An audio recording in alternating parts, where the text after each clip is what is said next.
დავიწყოთ ისტორიით ამ აქტის, თქვენ გახსოვთ, რომ ჯერ კიდევ წინა ადმინისტრაციის პირობებში იქნა ინიცირებული ერთის მხრივ კონგრესში მეგობარი აქტი და მეორეს მხრივ სენატში ქართული ხალხის მხარდამჭერი აქტი. ორივე მიზნად ისახავდა ქართული ხალხის მხარდაჭერას იმ ინტერესების, რის გამოც შეერთებული შტატები საქართველოს 30 წელზე მეტი გვერდში ედგა, იქნებოდა ეს დემოკრატიის, იქნებოდა ეს თავდაცვითი უსაფრთხოების თუ ეკონომიკის გაძლიერების კუთხით და რეჟიმი ივანიშვილის, რომელმაც შეძლო ის, რომ სტრატეგიული პარტნიორობა 30 წლის მანძილზე ფაქტობრივად დაასრულა მისი ანტიამერიკული განცხადებების ფონზე, ისევე როგორც ანტიდემოკრატიული და მეგობარი აქტი, ისევე როგორც ქართული ხალხის მხარდამჭერი აქტი, რომელიც ახალი ადმინისტრაციის პირობებში და ახალი სენატის პირობებში ხელახლა დაინიცირდა, რა თქმა უნდა, ქართული ხალხის მხარდაჭერის გაძლიერებას გულისხმობს, მაშინ, როდესაც რეჟიმი უპირისპირდება ჩვენ კონსტიტუციურ არჩევანს, რაც არის ნატოსა და ევროკავშირში წევრობა და რაც არის დემოკრატიის და თავდაცვითი ეროვნების გაძლიერება. ამიტომ ის რომ ამ საკითხის განხილვა სენატში იწყება ეხლა, როდესაც მათ შორის იწყება მოლაპარაკებები, გრძელდება მოლაპარაკებები შეერთებული შტატების მხრიდან უკრაინასთან სამართლიანი მშვიდობის მიზნის მისაღწევად, რა თქმა უნდა, აჩვენებს იმას, რომ გრძელდება ქართული ხალხის მხარდაჭერა, მით უფრო იმ ფონზე, როდესაც ივანიშვილის რეჟიმი ყალბმოლოდინებს აჩენს, რომ თითქოს მას შეუძლია რაიმეს დალაგება ტრამპის ადმინისტრაციასთან. შესაბამისად, ეს განხილვაც უკვე არის საკითხი იმისა, რომ ქართული ხალხის მხარდაჭერის მორიგი დადასტურება, მიუხედავად იმისა, რომ თქვენ იცით, რომ განხილვას თავისი პროცედურები აქვს და ბადები აქვს და საბოლოო ჯამში პრეზიდენტმა უნდა მოაწეროს მისი დამტკიცების შემთხვევაში ხელი მას, მაგრამ ეს კიდევ ერთხელ აცლის თუნდაც საფუძველს ივანიშვილის რეჟიმის პროპაგანდას, რომელმაც ახალი პროპაგანდა დაიწყეს, ხო? მათ შორის პროპაგანდა დაიწყეს იმის შესახებ, რომ სანქციების ნაწილს ახალი ადმინისტრაცია გააუქმებს და ასე შემდეგ და ასე შემდეგ. ამიტომაც ვკითხეთ, რისი დადასტურება არის 18 კონგრესმენი ჰყავს მხარდამჭერი თუ სწორად მახსოვს ამ კანონპროექტს, ხო? კი ბატონო, ძალიან მნიშვნელოვანია ის, რომ ეს არის ორპარტიული აქტი, როგორც რესპუბლიკელების, ასევე დემოკრატების და ორივე პარტია უჭერს მხარს ქართულ ხალხს ამ კონკრეტული აქტით. ამიტომ მისი განხილვა და დარწმუნებული ვარ, რომ განხილვაზე იქნება კიდევ ერთხელ ძალიან მკაფიო განცხადებები ქართული ხალხის მხარდაჭერად, ისევე როგორც ივანიშვილის რეჟიმის ანტიდემოკრატიული ქმედებების დაგმობა, მაგრამ თვითონ განხილვა არის უკვე შესაძლებლობა დამატებითი, იქამდე სამას პროცესი ლოგიკურ დასასრულამდე მივა და ამას გვაჩვენებს დრო, რომ მათ შორის ივანიშვილის ყალბპროპაგანდას საფუძველი გამოვაცალოთ, იმიტომ რომ ისაც დღეს ისინი საუბრობენ და როგორც ისინი იქცევიან, რა თქმა უნდა, ეს არის ქართული ხალხის და საქართველოს განმზობათი ინტერესების წინააღმდეგ მიზანმიმართული როგორც პროპაგანდა, ასევე ქმედებები. შესაბამისად, მე დარწმუნებული ვარ, რომ ეს განხილვა იქნება საკმაოდ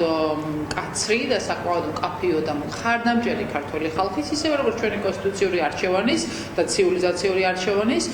და საინტერესო იქნება დავალოდოთ როგორც განხილვას, ასევე პროცესს და დრო, როდესაც ეს განხილვა იმართება, მათ შორის მაშინ, როდესაც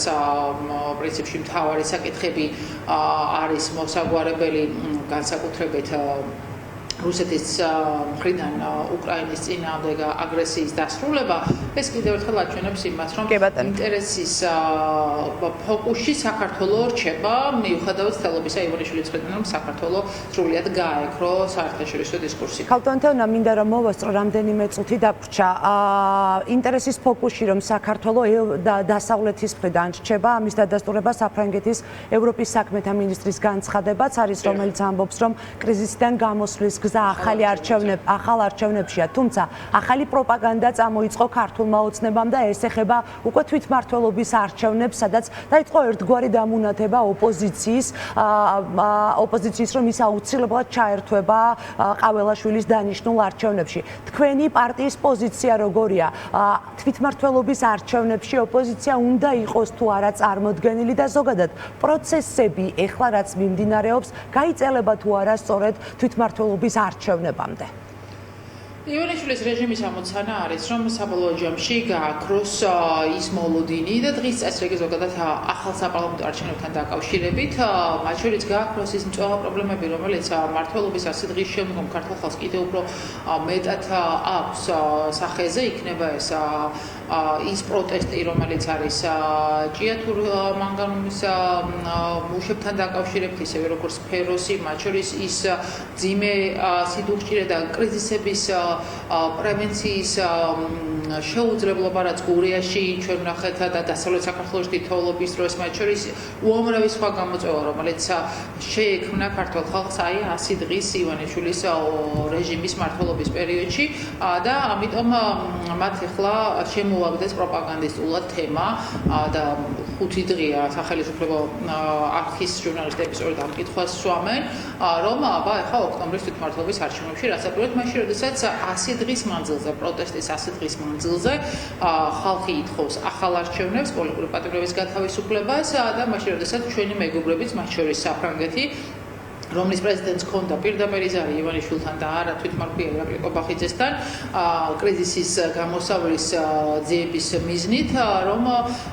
ეს მომხდარიყო. შესაბამისად კიდევ ერთხელ გეტყვით, რომ თვითმმართველობის არჩევნებამდე არის დიდი დრო და დღის წესრიგიდან რაც არ უნდა ეცადოს შალვა პაპუაშვილი. სწორედ ამის მცდელობა, რომ თავისუფალი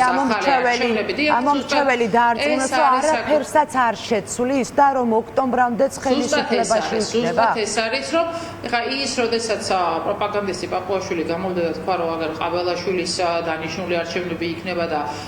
ჩვენი არალეგიტიმური პარლამენტის მხრიდან მიღებული საარჩევნო კოდექსი, ეს კიდევ ერთხელ აჩვენებს იმას, რომ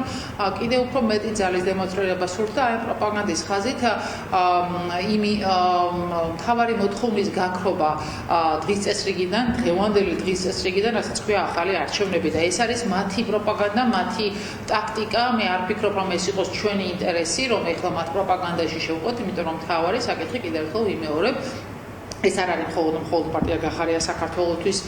მოთხოვნა, ეს არის საერთო სახალხო პროტესტის უწყვეტი 100 დღეზე მეტი პროტესტის მოთხოვნა, რომ ახალი არჩევნებით გამოვიყვანოთ იმ ძიმე კრიზისიდან, სადაც ივანიშვილმა ის შეიყვანა და ამიტომ მთავარი კონცენტრაცია არის ახალ არჩევნებზე, მთავარი კონცენტრაცია არის იმ ძალისხმევაზე, რასაც ქვეყნის კონსტიტუციურ სივრცეში დაბრუნება ჰქვია და პოლიტპატიმრების გათავისუფლება ერთი